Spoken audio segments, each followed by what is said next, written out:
96ஆம் அத்தியாயம். தட்டியங்காட்டு போர்க்களம் என்று யாரும் கணிக்க முடியாத ஒன்றாக இருந்தது. காலையில் போர் தொடங்கிய சிறிது நேரத்திலேயே காற்று வீசியது. மற்ற நிலத்தில் வீசும் காற்றைப் போன்றதன்று. சீவிச் செல்லும் இந்த காற்றின் வேகம் இணையற்றது. குலவந்திட்டின் பின்புறம் உள்ள கணவாயிலிருந்து சீற்றத்தோடு வெளிவந்து தட்டியங்காடெங்கும் இருக்கும் ஈக்கி மணலையும் கருமணலையும் உருட்டி எடுத்து கொண்டு போனது. பரண்மேல் நின்றிருந்த திசைவேடர் ஒரு கணம் நடுங்கி போனார். காற்றின் வேகம் பரனை இழுத்து ஆட்டியது. கம்பங்களை இறுக பிடித்து நின்றார். அவரின் கண்களின் முன்னால் நாழிகை வட்டிலை தூக்கி எறிந்தது. நாழிகைக்கோல் எங்கோ பறந்தது. மாணவன் ஒருவன் அவற்றை பிடிக்க முயன்றான். ஆனால் கன நேரத்தில் அவை பறந்து விட்டன. காற்றின் வேகம் அளவிடற்கரியதாக இருந்தது. செம்புழுதி மேலேறி வந்து கொண்டிருக்கும் போதுதான் எண்ணிலடங்காத அம்புகள் காற்றோடு பறந்து சென்றதை பார்த்தார். அவருடைய கண்களையே அவரால் நம்ப முடியவில்லை. இங்கு நிகழ்வது எதிர்பாராத ஒன்றா அல்லது எதிர்பார்த்த ஒன்றா என்று அவருக்கு புரியவில்லை. பரங்கட்டிய அம்புகள் வில்லென வளைந்து மீண்டன. இந்த நிலத்தின் தன்மைக்கேற்ப மரக்கட்டுமானம் இருந்ததால் அவர் தப்பித்தார். ஆனாலும் ஆழ்மனம் நடுங்கியபடியே இருந்தது. அதற்கு காரணம் அவரின் கண்முன்னால் நாழிகை வட்டிலை காற்று தூக்கி எறிந்ததுதான். நிலைமான்கோல் சொல்லியின் முன்னால் வைக்கப்பட்ட நாழிகை வட்டிலுள் அதில் பரப்பப்பட்ட குறுமணலும் நாழிகை கோலும் போரின் உயிர் நாடி போன்றவை. ஆனால் காற்று அவருடைய கண்களின் முன்னால் அவற்றை தூக்கி எறிந்தது. திசைவேடர் நிலைகுலைந்து நின்றார். பரம்பு வீரர்கள் எந்தவித திகைப்புக்கும் ஆட்படாமல் தாக்குதலை முன்னெடுத்து கொண்டிருந்தனர். அவர்கள் காற்றை கையாண்ட விதம் யாரும் கேள்விப்பட்டிராத ஒன்றாக இருந்தது. காரமலையிலிருந்து ஓசை கேட்ட கணத்தில்தான் பெருங்காற்று வீசியது. அந்த கணத்தில் அம்புகள் அலையலையாய் மேலேறி பறக்கின்றன. திசைவேடருக்கு இந்த செயல்பாட்டுக்குள் இருந்த இணைப்பு பிடிபடவில்லை. காற்றை வருமுன் உணரும் ஆற்றல் கொண்டவர்களாக பரம மக்கள் இருக்கின்றனரே. விண்மீன்களை நகர்வை கொண்டு காலத்தை கணிக்கின்றோம். ஆனால் இவர்களோ காற்றையே கணிக்கிறார்கள். இது என்ன செயல் என்று திசைவேடருக்கு எண்ணங்கள் நடுக்கத்தை அதிகப்படுத்தியபடியே இருந்தன. தட்டியங்காட்டின் முழு ஆற்றலும் இன்று வெளிப்பட்டு கொண்டிருந்தது. அந்த நிலத்தில் நின்று போரிட்டு கொண்டிருக்கும் இருதரப்புக்கும் யாராலும் கணிக்க முடியாத புது புது சவால்கள் உருவாக்கியபடியே இருந்தன. நடுப்பகலுக்கு பிறகு வழக்கம் போல் வெக்கையின் தாக்கம் அதிகமாகியது. போர்க்களம் இதுவரை இல்லாத குழப்பத்தினுடன் ஆவேசத்துடனும் இருந்தது. வீரர்கள் வழக்கத்தை விட பேரோசையை எழுப்பிக் கொண்டிருந்தனர். உள்ளும் புறமும் நடுக்கத்தை உணர்ந்தபடி இருந்த திசைவேடர் மாணவன் ஒருவனை கீழே அனுப்பி இன்னொரு வட்டிலையும் மணலையும் நாழிகை கோலையும் எடுத்து வரச் சொன்னார். மாணவன் கீழே இறங்கினான். வீரர்கள் ஒருவரை ஒருவர் வெட்டி சரித்து கொண்டிருந்தனர். குதிரைகளும் தேர்களும் குறுக்கிட்டு ஓடிக்கொண்டிருந்தன. நிலமெங்கும் அம்புகளும் ஈட்டிகளும் காற்றை கிழித்தன. தேரில் ஏறி போர்க்களத்தினூடே புகுந்து குடிலுக்கு சென்று திரும்ப முடியும் என அவனுக்கு தோன்றவில்லை. என்ன செய்வதென தெரியாமல் மிரட்சியோடு நின்றான். மையூர் கிழாரை விரட்டிச் சென்ற வேட்டூர் பழையன் எதிரியின் படையை சரிபாதிக்கு மேல் கடந்தார். இவ்வளவு தொலைவு உள்ளே வருவது சரியல்ல என தோன்றியது. ஆனால் முடியன் இவனை கொன்றழித்துவிடு என்று சொல்லியே அவனது தேரை ஒப்படைத்துள்ளான்.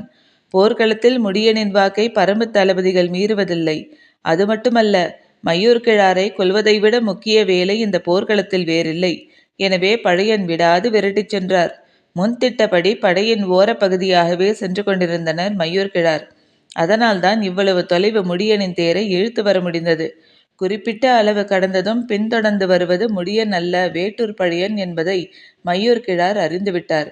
ஏற்கனவே வகுக்கப்பட்ட திட்டப்படி உள்ளிழுத்துச் செல்ல வேண்டியது முடியனைத்தான். அவன்தான் முதலில் பின்தொடர்ந்து தாக்குதல் தொடுத்தபடி வந்தான்.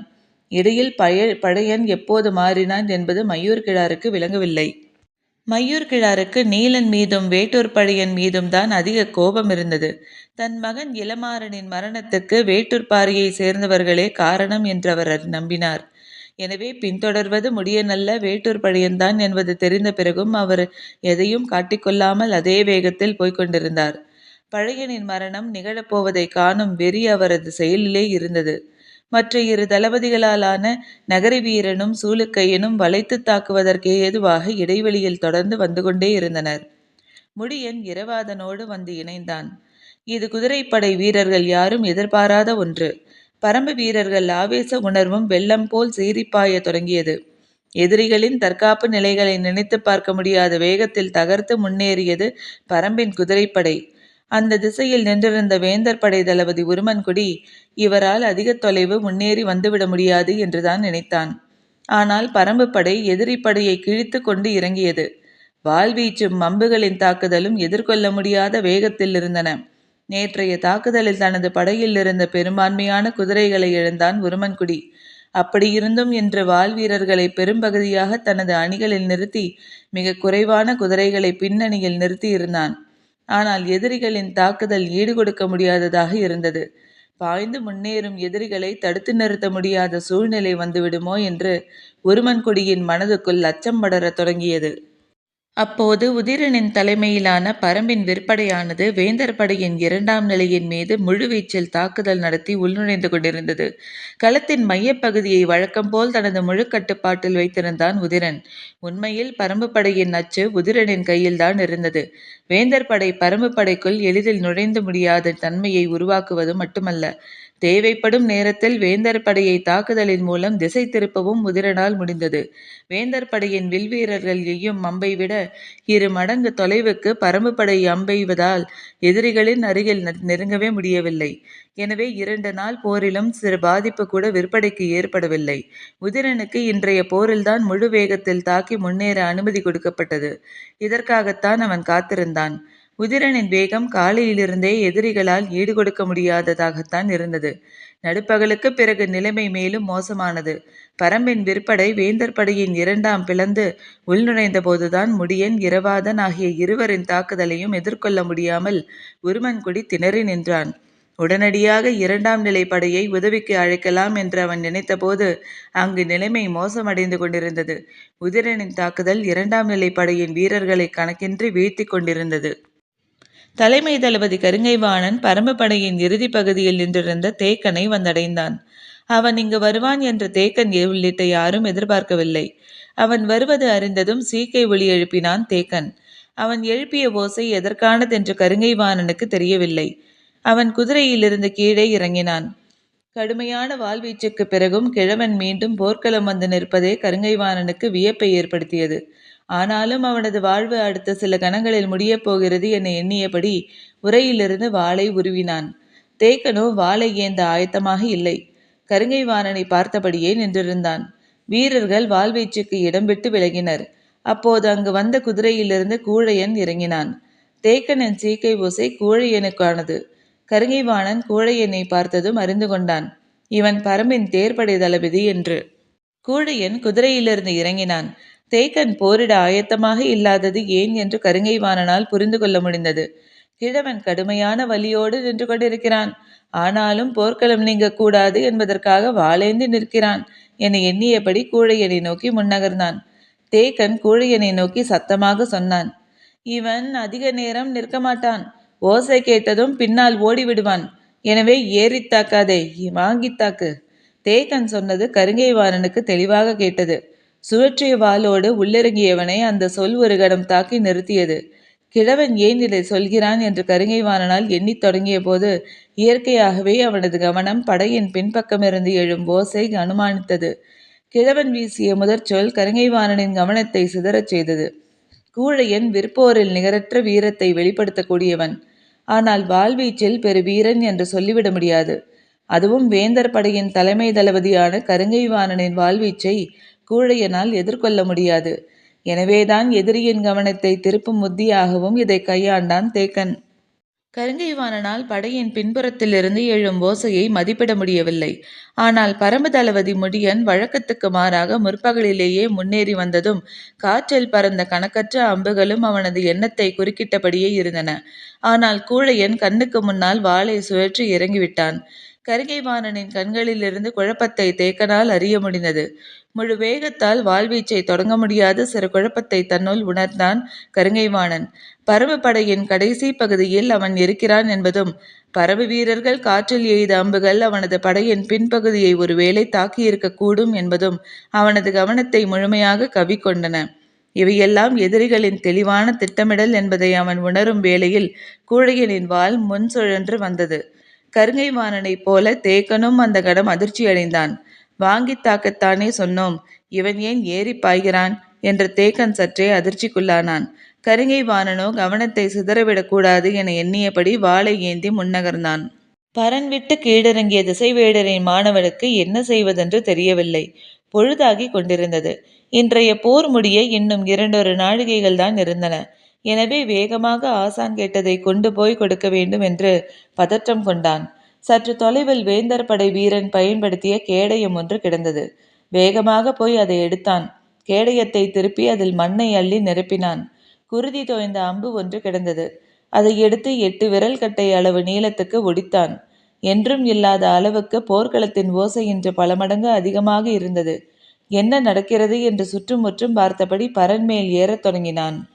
மயூர் கிழாரின் தேர் முன் திட்டமிட்டபடி 3ஆம் நிலை படையின் இறுதி பகுதிக்கு சென்றது. ஆனால் அங்கு பெருக்குழப்பம் நிலவியது. கல்லூரி வேரால் ஆன அம்பை பிடுங்கி முடியலும் போது அதன் வழி நினைத்து பார்க்க முடியாத அளவுக்கு இருந்தது. அம்பின் உள் நுழைந்த பகுதி சுருண்டு விட்டதால் திசையோடு பீத்து கொண்டுதான் வந்தது. எனவே வீரர்களின் உடலில் தைத்த எந்த அம்பையும் பிடுங்க முடியவில்லை. வைகோல் அளவு கொண்ட சிறு அம்புதானே, இது என்ன செய்துவிடும் என்றுதான் அனைவரும் நினைத்தனர். ஆனால் பிடுங்க முடியாமல் ஒவ்வொரு வீரனும் துடிக்கத் தொடங்கிய பிறகுதான் நிலைமையின் விபரீதம் புரியத் தொடங்கியது. 3ஆம் நிலை படையில் பெருங்குழப்பம் நிலவியதால் மயூர் கிழார் படையின் நடுப்பகுதிக்கு கொண்டு செல்லவில்லை. மாறாக ஓரப்பகுதியின் வழியே படை நின்றிருக்கும் பகுதிக்கு வெளிப்புறம் நோக்கி இழுத்துச் செல்லலாம் என்ற முடிவுக்கு வந்தார். தேரை ஓட்டும் வளவனிடம் வெளிப்புறமாக விரைந்து ஓட்டு என்றார். அவரின் தேரை தொடர்ந்து வந்து கொண்டிருந்தார் வேட்டூர் பழையன். இந்த போருக்கான முக்கிய காரணமாக இருப்பவன் மயூர் கிழார். இவன்தான் பரம்பை பற்றிய பல குறிப்புகளை வேந்தர்களுக்கு வழங்குபவன். அவன் இருக்கும் துணிவில்தான் காரமலையின் அடிவாரத்தில் இவ்வளவு பெரிய படையை கொண்டு வந்து நிறுத்தியிருக்கின்றனர் என்று அவனை பற்றிய எண்ணங்கள் மேலேறியபடி இருந்தன. எதிரி படையின் கடைசி பகுதிக்கு வந்துவிட்டோம். இவ்வளவு தொலைவு ஏறி வருதல் நல்லதல்ல. ஆனால் இத்தனை நாள் களத்துக்கு வராத இந்த துரோகி இன்று போர்க்களத்துக்குள் வந்துள்ளான். இவனை இன்றோடு கொன்றழிக்காமல் விட்டால் பரம்புக்குள் கடும் பாதிப்பை தொடர்ந்து உருவாக்குவான். எனவே இன்றைய போரில் தனக்கு என்ன நேர்ந்தாலும் மயூர் கிழாரை கொன்றழிக்காமல் விடக்கூடாது என்ற உறுதியோடு அவனை விரட்டிச் சென்றார் வேட்டூர் பழையன். முடியனும் இரவாதனும் வேந்தர் படையின் 2ஆம் நிலையை கடந்து 3ஆம் நிலையை அடைந்தனர். உருமன்கொடியை தடுப்பரங்கள் சிதறி பறந்தன. எதிர்கொள்ளவே முடியாத தாக்குதலால் நிலை குலைந்து கொண்டிருந்தான் உருமன்குடி. முடியனும் இரவாதனும் ஒரே களத்தில் ஒன்றாய் நின்று இதுவரை போரிட்டதில்லை. தன் மகன் எப்படி போர் புரிவான் என்பதை மற்றவர்கள் சொல்லித்தான் முடியன் கேட்டுள்ளான். தட்டியங்காட்டில்தான் அவனது தாக்குதலை முடியனால் பார்க்க முடிந்தது. இன்று இருவரும் ஒரே படை பிரிவில் முன்னேறி பாய்கின்றனர். உள்ளுக்குள் பெருமிதம் இருந்தாலும் கண்களில் அதை காட்டிவிடக்கூடாது என்ற எச்சரிக்கையோடு தாக்குதலை முன்னெடுத்தான் முடியன். தந்தையோடு இணைந்து களத்தில் நின்று போரிடும் இந்நாளில் வழக்கத்தை விட வீரியமாக இருந்தது இரவாதனின் தாக்குதல். சூலூர் வீரர்கள் முன்புற அணியில் தாக்கி முன்னேற பரம்பின் குதிரைப்படை வேந்தர் படையின் 3ஆம் பின் நிலைகளுக்குள் வகுடு பிளந்து போய்கொண்டிருந்தது. குலவன்திட்டிலிருந்து போர்க்களத்தை இமைக்காமல் பார்த்து கொண்டிருந்தான் பாரி. பரம்பின் குதிரைப்படை இதே வேகத்தில் முன்னேறினால் இன்னும் சிறிது நேரத்தில் மூஞ்சலை நெருங்கிவிட முடியும் என கணித்தான். குகைக்குள்ளிருந்து மீண்டும் ஓசை எழுப்பினான் இகிலிக்கிழவன். சற்று நேரத்துக்கு பிறகுதான் அவனது ஓசையை கவனித்தான் பாரி.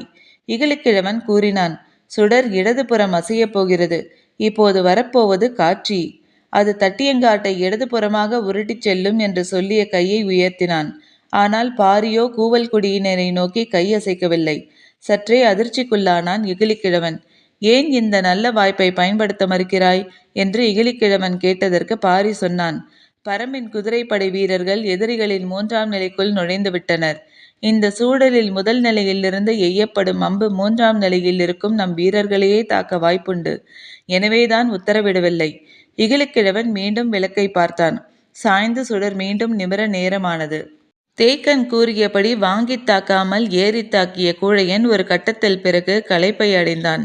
சிறிது நேரம் பின்புற படையில் எதுவும் நிகழ்ந்து விடுமோ என்ற கவனத்தை செலுத்திய கருங்கைவாணன் நேரம் கடந்த பிறகு தாக்குதலை தீவிரப்படுத்தினான். தனது கவனத்தை திருப்பவே கிழவன் இப்படி சொல்லியுள்ளான் என நினைத்தான் கருங்கைவாணன். இப்போதும் கூழையன் தற்காப்பு நிலையில் நிற்காமல் முன்களம் நோக்கியே பாய்ந்து கொண்டிருந்தான்.